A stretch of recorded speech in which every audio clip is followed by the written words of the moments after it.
step into an entrepreneurial adventure, but you're not quite sure where to start. This channel interviews the movers and shakers in their niche. Watch the shows on this channel to get business ideas or connect with the businesses here that offer a solution to your problem. PSI TV helps businesses increase their visibility to a new audience, giving them a bigger presence by making TV available and affordable. Beyond ads, biz brands can now have a channel presence with their content. We are the Netflix of biz brands. If you have a passionate message, the solution to a problem, a book or product launch, and want to impact a new and expansive audience, have your audience say, I saw you on TV. PSI TV is proud to bring you another star, this time in the real estate niche.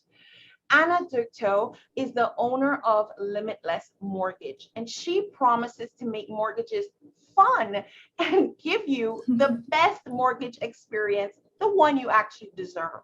Anna believes in being social and being limitless. And I want to say, I specifically invited Anna on today because a lot of you guys that are watching the show are kind of like me. You are entrepreneurs, or you plan to be. And guys, when it comes to buying your real estate, it's a whole different ball game for us.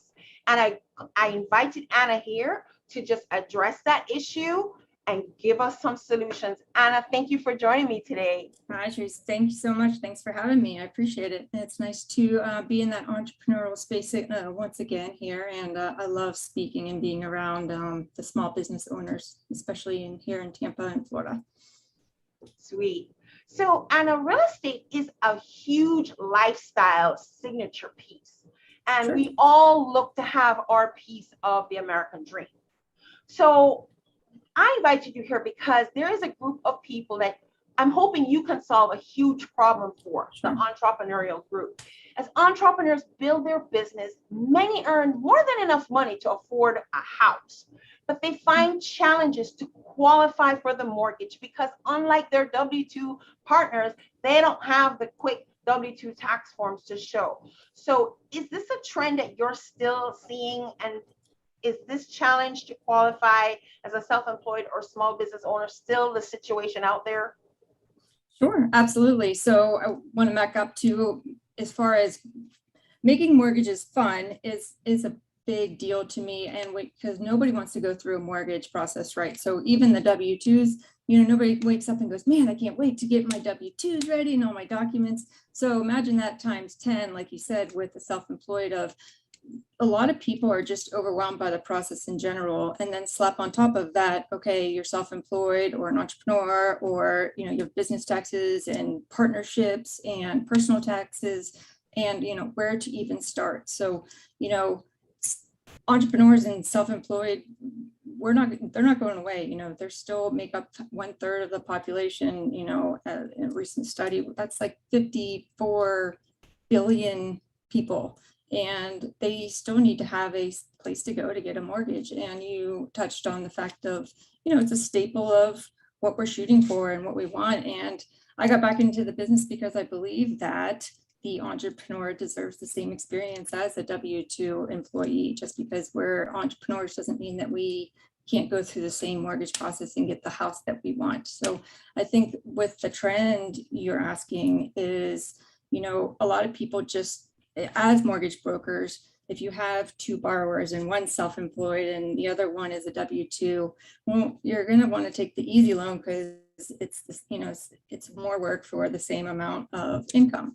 And I think that with that being said, if you learn to niche and you learned how the process goes, which is what I've kind of done as far as trying to educate myself in that process, then it doesn't become as hard. But when you don't do that a lot, then the brokers have a hard time doing the loans for the self-employed. So we're still seeing them, they just don't know where to go. Yes, and actually statistics that said that during this whole COVID period, there's been a dramatic increase in the number of new entrepreneurs hitting the ground. I imagine. Yep. So the thing is that we want to help them really get a good foundation, because just because you are bringing in a certain amount of money, and you're easily paying your rent, or even you're easily Sure. paying your mortgage right now, but you want Right. to, refinance, or you want to buy another piece of property or something, all of a sudden they Right. run into these hurdles. But there are things that they can do. So one of the things that, I've done for myself, I don't know if it's the best way to go, but it's just something I did. I got a W-2. I'm a business owner, but I put myself Sure. as a W-2 of my own company, had my accountant set that up. But that's not necessarily, I didn't have to do that, because you can Sure. still qualify for loans, right? With or without the W-2. Yes. But do you encourage the small business owner, as they're building their business, to consider making themselves a W-2? What do you think? Absolutely. I think that that's one of my first options to present. What I like to do is present a lot of different options. There's so many different loan programs out there these days that people don't know about, that give them the opportunity to borrow more money. In the beginning, though, as you said, trying to pay yourself as a W-2 employee through your own company is the best direction to go in the beginning, but I always do direct them to their CPA in order to, figure out the best move for them, because at the end of the day, they're still going to be self-employed. So when an underwriter looks at the file, they're still going to come back to the fact that they're 100% sole owners of the business, and there's still going to be deductions. So just because the W-2 says that you make $200,000 a year, we're still going to have to look at those tax returns. So it does help in the calculations, and every underwriter and lender's calculations are different when it comes to looking at that W-2. But I always say that that's a lot better plan as far as presenting yourself than just having the tax return. So I think that at the end of the day, if that's the only thing you did, then you're still going to help yourself qualify for more house at that time by paying yourself a W-2. It becomes a cleaner file, and underwriters like clean files, right? So my job is to present you as the best borrower possible, and that helps with the W-2 part of it. And it's not that difficult as far as from the CPA and switching. You don't have to, really dig into your taxes. It's not difficult to get your business set up, but it is a process. And if you, well, that's a show for another day. But Anna, what kind of documents? If you're not a W-2, person in your business, what are the documents that you're going to ask for? Sure. If I say, hey, Anna, I'd love to buy this piece of property. Will you help me? What do you say? What do you want me to bring? The first plan of attack, we always start conventional. So conventional lending is your first line of attack. So with conventional lending, if you're not W-2, what we would ask for is 2 years of your tax returns. And then the most recent year, whatever year we are in, a P&L statement, along with 3 months of the most recent business bank statements to match that P&L.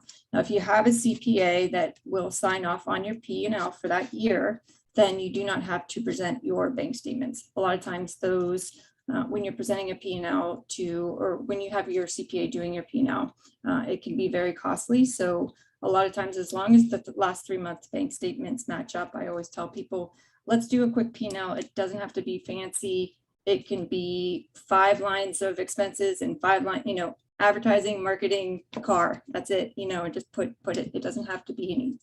Actually, the simpler that P&L is, the better. And then as long as the bank statements somewhat make sense, a lot of times we can get a lot more income in that way, especially if you are paying yourself any dividends, or if you have anybody else in the company that you're paying, we can use that. We have a lot more flexibility with the P&L, right, than the actual taxes. So as far as conventional lending, that's our first plan of attack. After that, we can go, there's different types of programs as far as no documents. So we have an asset qualifier, which can work really well. If people don't want to give any of their employment history or any income documentation, we can go based off of their retirement statements or cash, as long as it is you're able to pull the cash out. Even we're starting to see the Bitcoin. So I'm trying to do more research to teach people how to use their Bitcoin in order to qualify as well. We can use 50% of their balance as well, whatever is liquid at that time. And that's a really great option as well. Wow, I like that you brought in the Bitcoin, and I loved it that you said, the P&L didn't have to be too crazy, that you can actually help them, bang something out, that, and the simpler the better. Mm-hmm. I can see where the fun factor might be coming in with working with you. I guess, yeah. Alright. Yeah. So I know that there are, a lot of potential loans available. But the other thing is you're in Florida. So how does that work if somebody's watching from somewhere else? And they're like, cool, this sounds great, but I'm not in Florida. How does this work?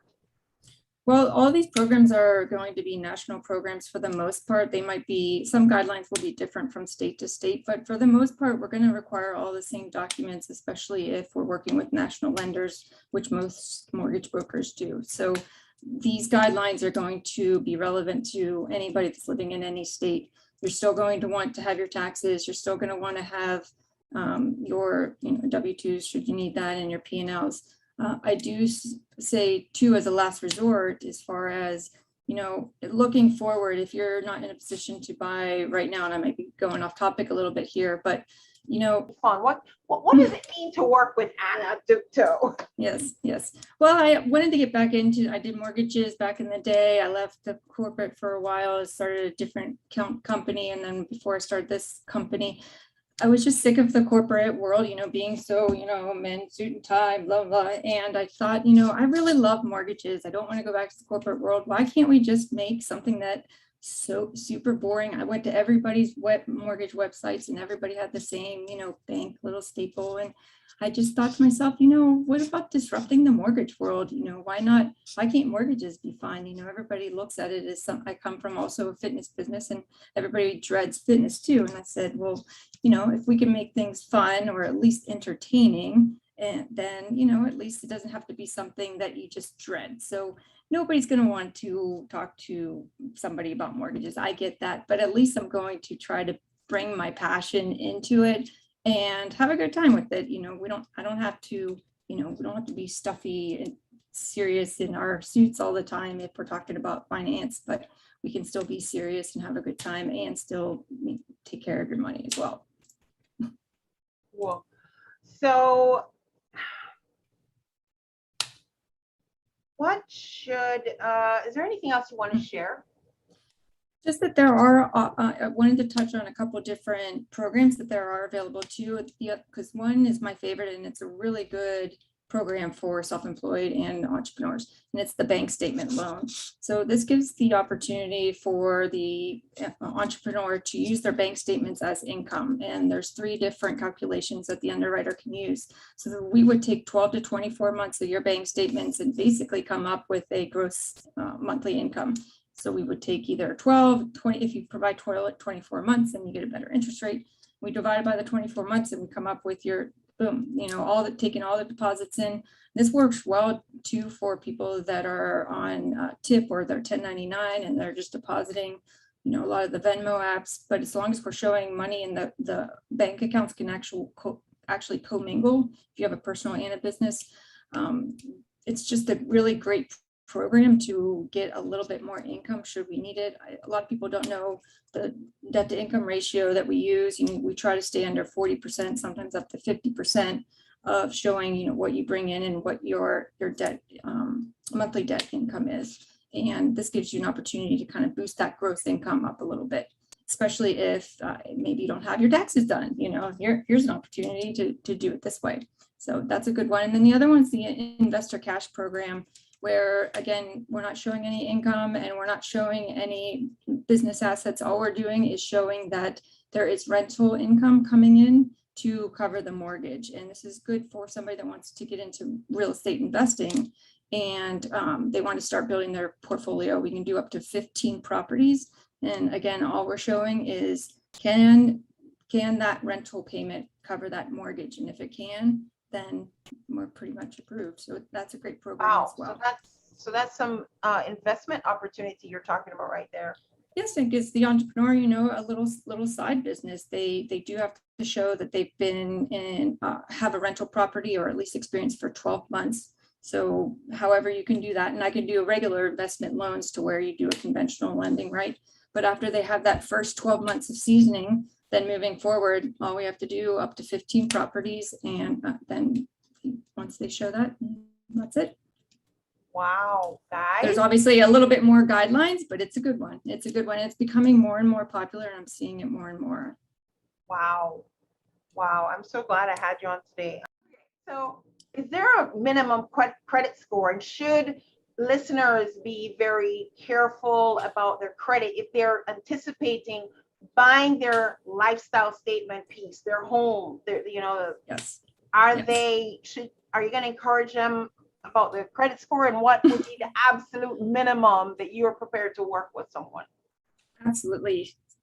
Start somewhere first. So a lot of people don't know their credit scores. Do a little bit of research, freecreditreport.com, or there's a ton of them out there. Let's find out what your credit score is. Most of the programs require a 620, if not a 640. I always say that that's kind of a starting point. There are programs out there in the 580s, 580s, 620.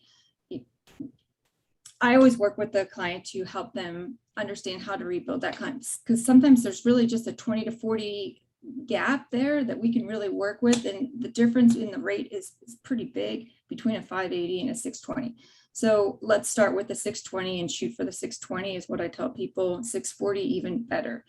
Without starting and knowing where you are and running your full credit report, then we don't have anything to go off of and work off of, and nothing to shoot for the future. So don't let your credit hold you back. Just find out what it is, and then let's take the next step after that. And there's a lot of good credit. I don't do any credit repair, but credit companies that will help you either take off negative or show you how to build. And those are the programs that you want to be working with, not a debt consolidation.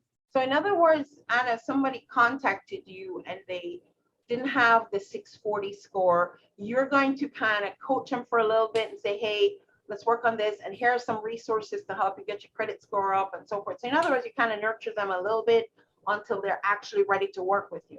Absolutely. One of two ways. I would either have one credit company that I would refer, and they only work with people that are trying to get a mortgage. So, which is great because, everybody wants, I would want them to get off that program as soon as possible, where it's not going to be spread out for a year. The other one is I can actually go in with my credit company where I pool credit and help them boost their score by running a credit simulator, saying, okay, how much cash do we have to work with? You have 1,000. What if we put 50 here, 800 here, and 20 here? Okay, if we do that, then we're going to raise your score from 620 to 640, and that's going to take your interest rate from 3.5 to 2.99. Wouldn't that be worth the extra $1,000? Yes. And I can do that at cost, and in the end, that helps me bring in the business, but it also helps the client get into a better mortgage. So it's definitely an additional service that it takes a little bit extra time, but to me, I feel that that's worth it. Awesome. So now how can folks connect with you so they can take advantage of all this help? Absolutely. If you want to schedule a mortgage consultation with me, you can go to mortgagesbyanna.com. If you're ready to just go ahead and submit that application and you're ready to go, you can go to loansbyanna.com. Okay, awesome. And Anna is with Limitless Mortgages. Anna, it's been an absolute pleasure speaking with you today. Yes, you too. This has been a conversation that's been long overdue. And thank you so much for making yourself available. You bet. You bet. Get the process started. It's always step one. Thanks for having me. Appreciate it. Thanks.